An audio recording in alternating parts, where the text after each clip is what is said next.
What's going on, everybody? It's November 1st, 2022, Daily Log episode 42.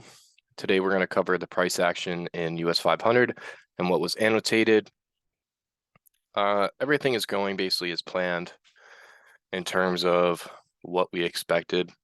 Today, there was a news driver event that led to the price action today.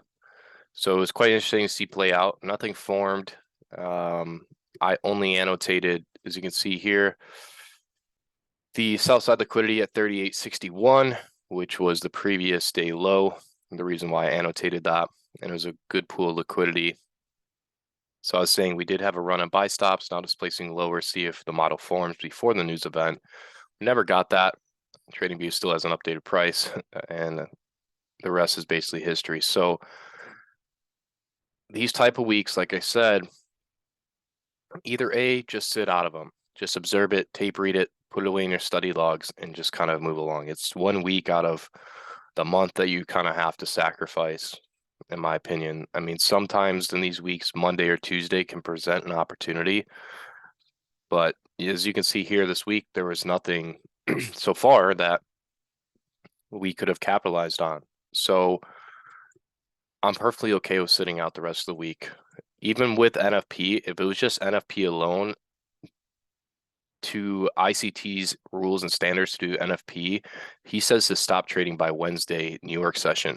So with FOMC layered on top of it tomorrow, I'm just done for the week. I don't really care. Like if a beautiful model forms and I don't catch it, I don't care.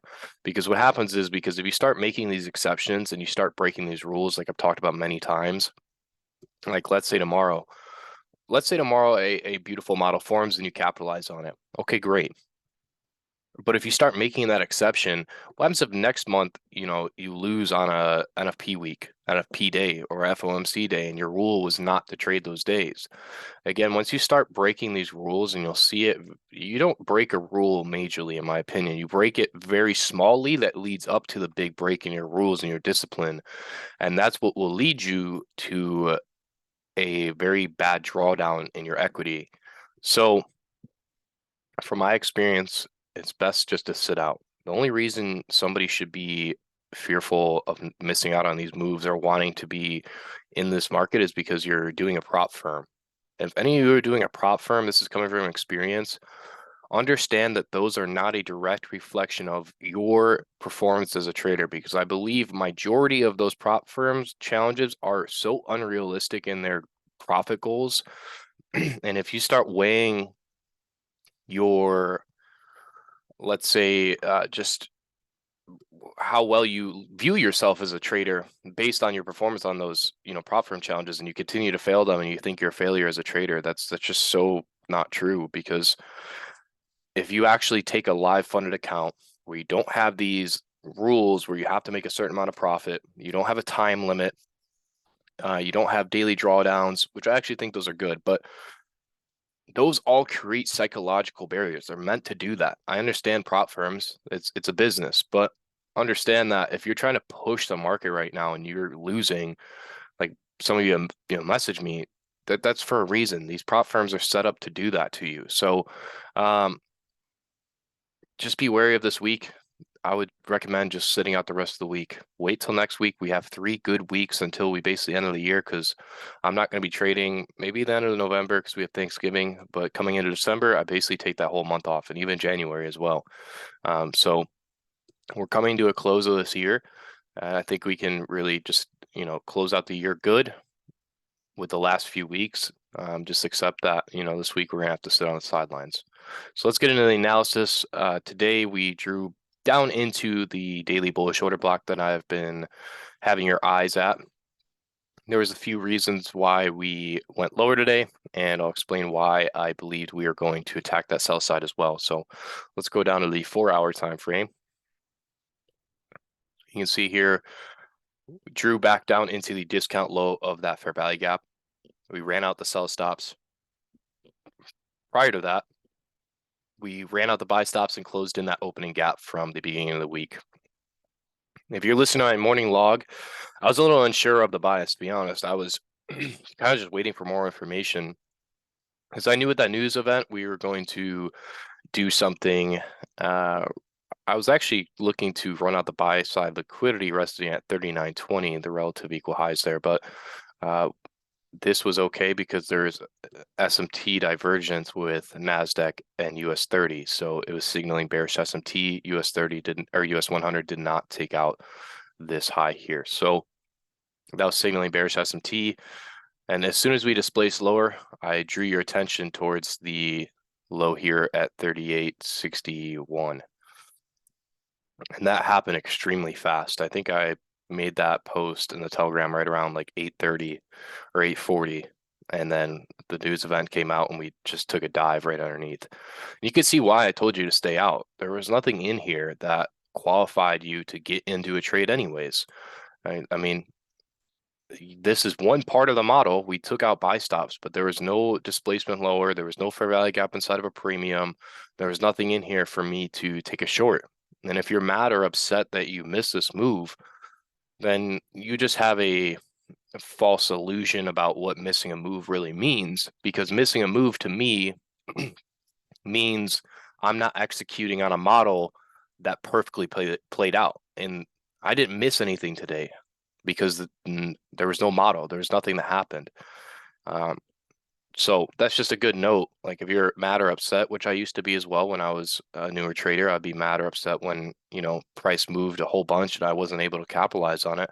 But that's part of being a trader. You have to understand that this profession comes with these type of psychological barriers and things that you have to overcome as a trader. And I'm not saying it's easy, but understand that over time you will realize that this is just 1 week, 1 day that you're going to have to sit out, and the transit bus always comes around at the same time every single day, every single week. Obviously, exceptions like this week, but there'll be plenty of more opportunities to capitalize on.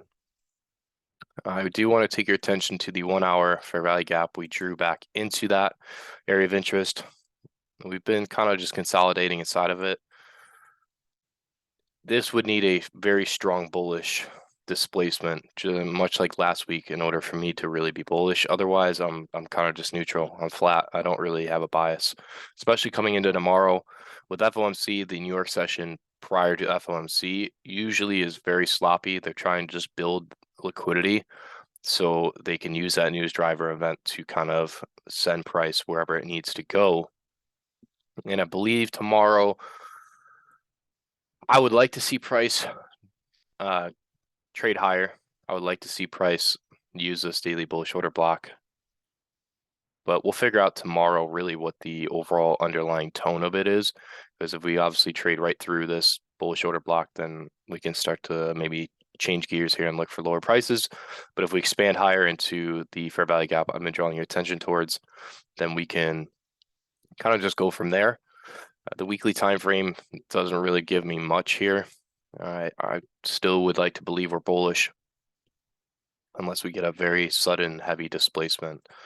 Let me go over to NASDAQ or US 100. So you can see here, NASDAQ did not take that high made from Friday. So if we compare it to S&P, S&P took out that high. US 100 did not. US 30 did. So what is that? A bearish S&T divergence, cracking the correlation, tipping its hand prior to the news event that you should probably start looking for bearish setups. Now, I was looking prior to that news event driver. I was actually really looking at this 2-minute. You can see here I still have the rectangle here. If we, right before that news event driver drove up into this fair value gap, I was willing to go short. I actually had a limit set. You could use this swing high here down to that swing low.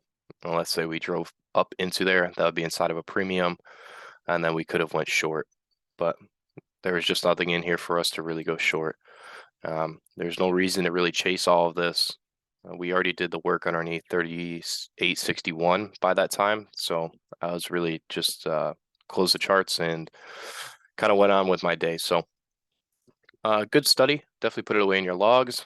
It's good to note for further experience and future reference. So until tomorrow, I'll talk to you guys. Until then, good luck and good trading.